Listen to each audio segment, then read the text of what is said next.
Okay, so I'm going to go ahead and dive into this a little bit.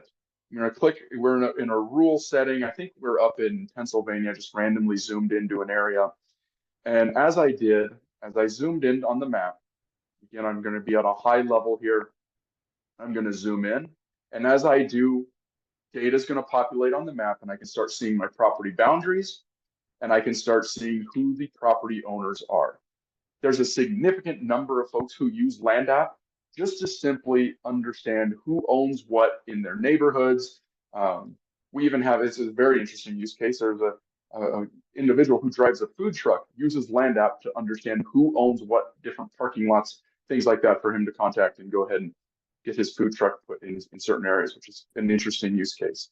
But let's say I am this individual here, and I have access to LandGate.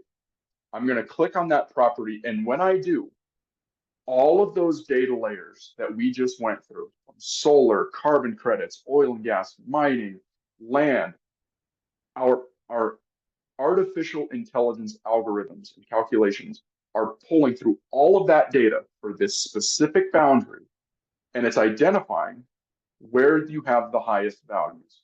So you can look up here in my top left, these are the value indexes.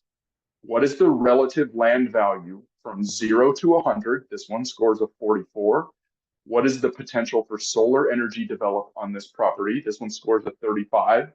Wind energy, same thing. This one scores very low. This one scores a 5 out of 100. EV charging, what is the likelihood that you could get a good electrical vehicle charging station on this site? How much available power is at this location? How good is this property for an energy storage? Let me touch on that really quick. What energy storage is, are these enormous batteries where they will pull electrons off of the grid and literally put these electrons into a enormous battery pack for when the demand is high for electrons, they'll push those electrons back onto the grid. This one scores very high, is 73 out of 100. What is the potential value of carbon credits, carbon sequestration? If you were to buy or lease the minerals, the mining values are water rights, commercial and industrial. You can see this is a very rural area. So when we say commercial and industrial, what is the likelihood if you could put solar panels on the rooftop? And you're going to see that in this next example. But all of this is calculated real time based on the data for this specific parcel. Those are your value indexes. Here are your risk indexes. What is the likelihood of oil and gas contamination on this specific site? This scores a 28 out of 100, so fairly low. But I can also see, and this is for also the value indexes as well, I can see my county average and my state average for the indexes as well. So this area, the county, fairly high oil and gas contamination risk, as well as the state. This parcel actually scores lower than the state and county average. Industrial contamination, this individual parcel scores a 0, so virtually no industrial contamination. This electricity blackout is a proprietary index that you can only find on LandGate, and all of these indexes you're seeing here are generated by us, they are calculated by us. The electricity blackout risk is a very powerful risk. It is a very powerful index. It tells you what is the likelihood that you're going to have variability in getting power to the site moving forward with the change in energy mix in the United States. So this goes individually. Now, this is very complex. We'll try to stay high level. This actually pulls where is the nearest substation, where's the transmission line, where do those electrons come from, what is the interconnection at that substation, who's tied to the buses, all of those different things. Very technical, but we boil that down to let you know, okay, what does that mean for me if I'm getting ready to purchase or sell this property, and I maybe want to put something here where I need to have continuous power or reliable power? What is the chance that I'm not going to be able to have reliable power moving forward? This site scores a 42 out of 100. Cost of electricity, we calculate and forecast what is the likelihood that the cost of your power is going to increase through time. This site's fairly low, 25 out of 100. What is the additional available power for your electricity here? If you're going to need an enormous amount of power in addition on this site, your electrical connection This is fairly high risk. You're 52 out of 100. Not very likely that you're going to get more power to this site. Again, that digs through all of that technical data and information that I just mentioned. And then you have some environmental risks here: drought, wildfire, earthquakes, tornado risk very high here. All of those things are wrapped up. I'm going to go ahead and go through, and again, this is all offered through your LandApp subscription. This is not a state by state, this is nationwide. You can see here in the site details, this is going to give a breakdown of some overall information. If there's transaction information and structure information, you get that across every single parcel. But this is one of the things that I really, really like about this tool. I use this personally when I'm doing my own investments, and a lot of other real estate investors are using it as well. This is a different view on real estate than I've ever really had.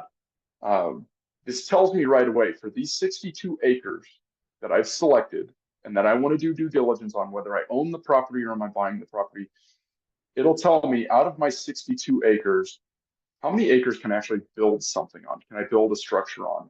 Out of the 62 acres, I have 15 acres. Again, we do this for every single parcel. This is for 155 million parcels in the United States. We do this for every single one of them. It's an enormous calculation.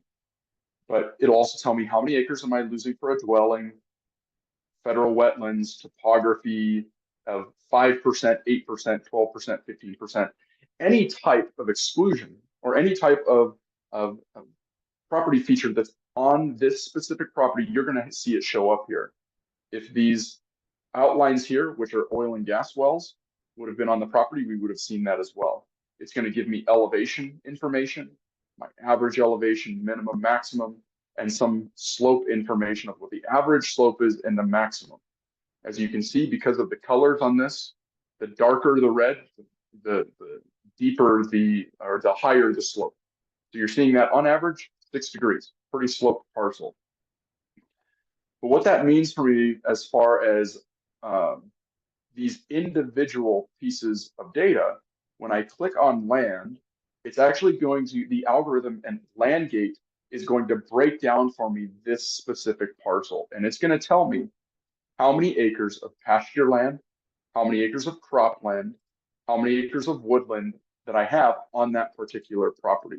And it's going to tell me roughly what that property, what the land value is worth on that property based on exactly what is on that property. Now, I know what some people are thinking is like, there's no way they can do that. I know my property better than anybody, and you do.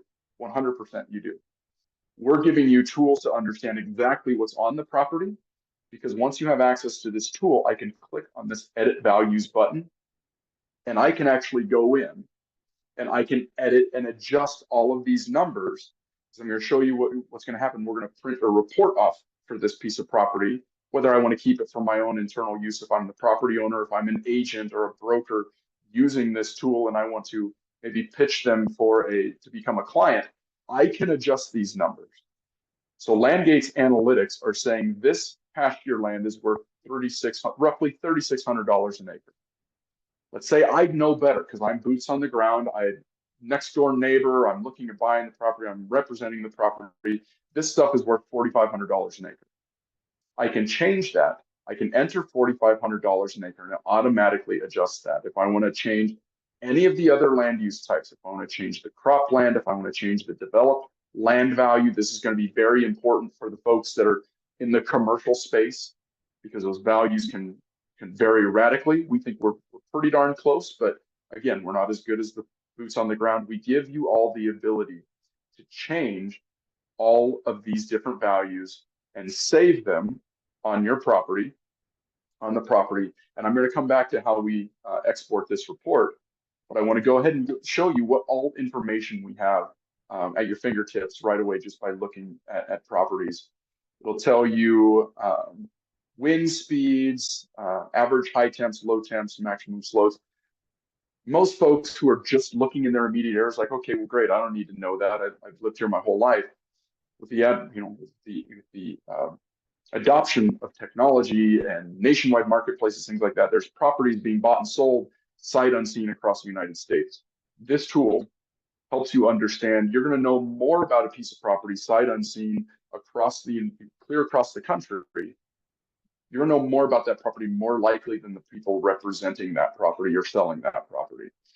Let's go through a couple more of these. Oh, there was the land. Every time I click on one of these Hey, Craig, hyperlinks, yep, really quick, go ahead. we got some really good comments and questions. Yeah, ask away.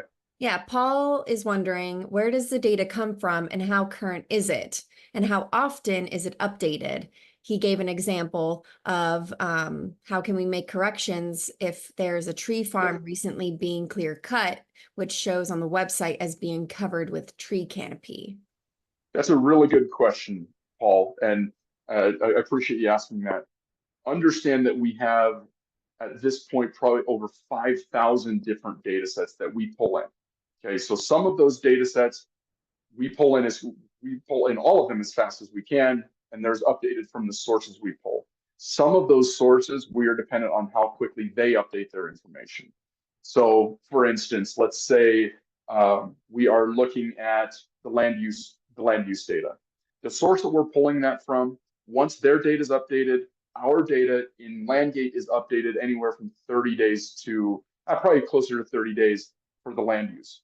There's other pieces of data as far as things that are tied into the energy values that are updated every 5 minutes across the United States. So it really varies. In your example of a clear cut, where let's say maybe that happened last week or 2 weeks or whenever it was, it's usually going to take about a month or two to get through the other data sets until that actually hits, and you'll see that represented on LandGate.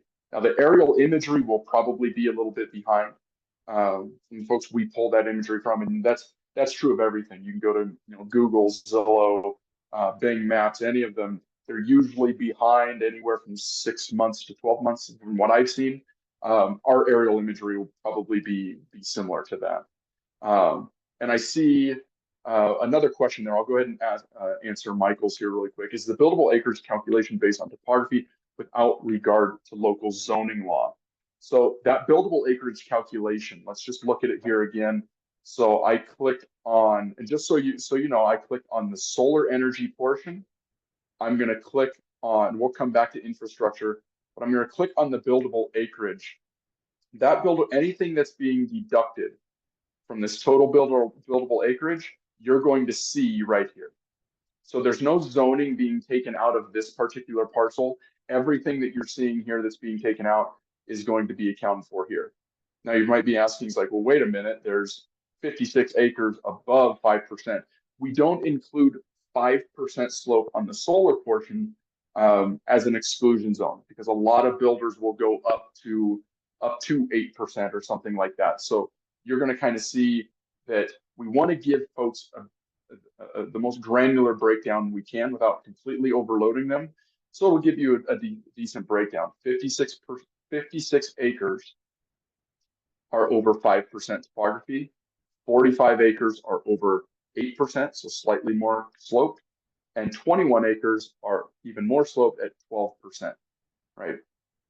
And then you can even go even a little bit more, 15%, you're really starting to get up there, 10 acres. So anything you're seeing excluded out of there, you're going to see in that acreage details. You'll also see that in the report that I'm going to show you here very quickly.